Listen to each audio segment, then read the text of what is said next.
नमस्कार विद्यार्थी मित्रांनो, मी सुशील पवार माझ्या एसपी क्लासेस या यूट्यूब चॅनलवर तुमचं स्वागत आहे। तर आज या व्हिडिओमध्ये आपण सायन्स 1 चा क्वेश्चन पेपर पॅटर्न बघणार आहोत। क्वेश्चन पेपर पॅटर्न का महत्त्वाचा आहे तर एक म्हणजे आपल्याला एक्झाममध्ये कोणते क्वेश्चन येतात आणि कोणत्या टाइपचे क्वेश्चन येतात हे आपल्याला अगोदरच माहिती असणार आहे आणि त्यामुळे आपण तेवढाच अभ्यास करून जाणार आहोत आणि आउट ऑफ मार्क मिळण्याचे चान्सेस वाढतात। म्हणून आपण क्वेश्चन पेपर पॅटर्न जरा व्यवस्थित बघायचा आहे, त्याचा अभ्यास करून जायचा आहे, म्हणजे आपल्याला आउट ऑफ मार्क मिळायला सोपं होणार आहे। सायन्स 1 च्या पेपरमध्ये आपल्याला 4 क्वेश्चन दिलेले असतात।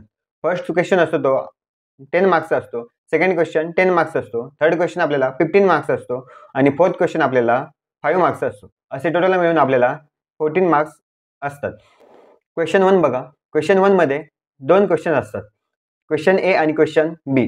क्वेश्चन 1 हा एमसीक्यूचा असतो, यात 5 एमसीक्यू असतात, प्रत्येक एमसीक्यू 1 मार्क्सचा असतो, असे 5 मार्क्स असतात। क्वेश्चन बी मध्ये पण 5 क्वेश्चन असतात, प्रत्येक क्वेश्चन 1 मार्क्सला असतो, असे आपल्याला टोटल 5 मार्क्स असतात। आता क्वेश्चन बी मध्ये काय काय येतात, कोणत्या टाइपचे क्वेश्चन येतात ते मी तुम्हाला सांगतो। एक म्हणजे ऑड मॅन आउट येणार, सेकंड मॅच द पेअर्स येतात, थर्ड कंप्लीट द कोरिलेशन आणि 4 ट्रू ऑर फॉल्स आणि 5वा one word question. Question number 2 बघा, क्वेश्चन नंबर 2 मध्ये आपल्याला ए आणि बी असे दोन क्वेश्चन देणार आहेत। क्वेश्चन ए हा 4 मार्क्सला असणार आणि क्वेश्चन बी हा 6 मार्क्सचा असतो। क्वेश्चन ए मध्ये आपल्याला गिव्ह सायंटिफिक रिझन हा क्वेश्चन असणार आहे। यामध्ये आपल्याला 3 क्वेश्चन देणार आहेत आणि आपल्याला 2 अटेम्प्ट करायचे आहेत। आता यामध्ये क्वेश्चन असतात ते कोणत्या टॉपिकवर जास्त येतात तर ते मी तुम्हाला स्क्रीनवर दिलेले आहेत। टॉपिक नंबर 2, 3, 4, 5, 6 आणि 7 या टॉपिकवर आपल्याला आतापर्यंत जास्त क्वेश्चन आलेले आहेत, त्यामुळे एवढ्या टॉपिक मधले जरी क्वेश्चन तुम्ही करून गेलात तरी तुम्हाला पुरेसे आहेत। क्वेश्चन बी बघितलात, आन्सर द फॉलोइंग क्वेश्चन, तर आपल्याला 5 क्वेश्चन असतात, त्यापैकी 3 अटेम्प्ट करायचे असतात आणि प्रत्येक क्वेश्चनला आपल्याला 2 मार्क्स असतात, असे आपल्याला 6 मार्क्स असतात। या क्वेश्चन मध्ये आपल्याला रिएक्शन्स दिसणार आहेत, त्या म्हणजे टॉपिक नंबर 8 आणि 3 वर असणार आहेत। डिफरन्स आहेत, नंतर कंप्लीट चार्ट एखादा कंप्लीट करायला सांगतील, लहान लहान चार्ट असणार आहेत, नंतर डेफिनेशन्स हे आपल्याला करावेच लागणार आहेत, कारण 5 मार्क्सच्या क्वेश्चन मध्ये पण डेफिनेशन विचारू शकतात, 3 मार्क्सच्या पण विचारू शकतात आणि 1 मार्क्सच्या क्वेश्चन मध्ये पण डेफिनेशन आपल्याला विचारू शकतात, म्हणून या डेफिनेशन या मस्ट आहेत। पुढे क्वेश्चन 3 बघा, answer the following question any 5।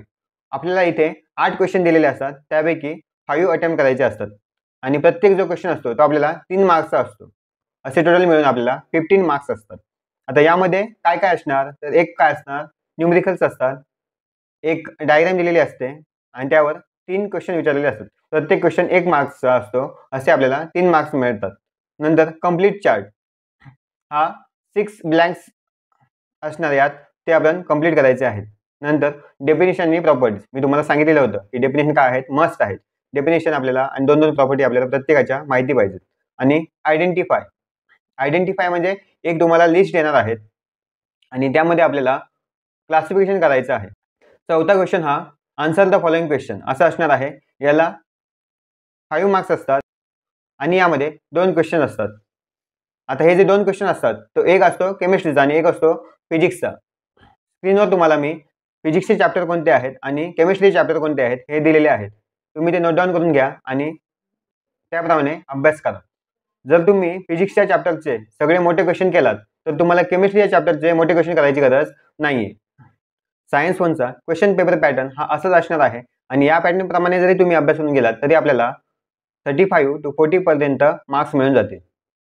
अजून एक गोष्ट सांगायची आहे, जर तुम्ही टॉपिक नंबर 2, 3, 4, 6, 7 आणि 9 हे जर स्किप करायला बघत असाल तर अजिबात असं काही करू नका, कारण या टॉपिकवर आपल्याला जास्त क्वेश्चन आलेले आहेत आणि 9 नंबरचा जो टॉपिक आहे कार्बन कंपाऊंड हा तर स्किप करूच नाही, कारण त्यामध्ये आपल्याला जास्त क्वेश्चन आलेले आहेत आणि जास्तीत जास्त विचारलाय काय त्यावर तर आपल्याला नॉमेनक्लेचर आणि कॉमन नेमच विचारलेले आहेत आणि ही एकदम सोपी आहे, त्यामुळे हा स्किप करायला बघू नका।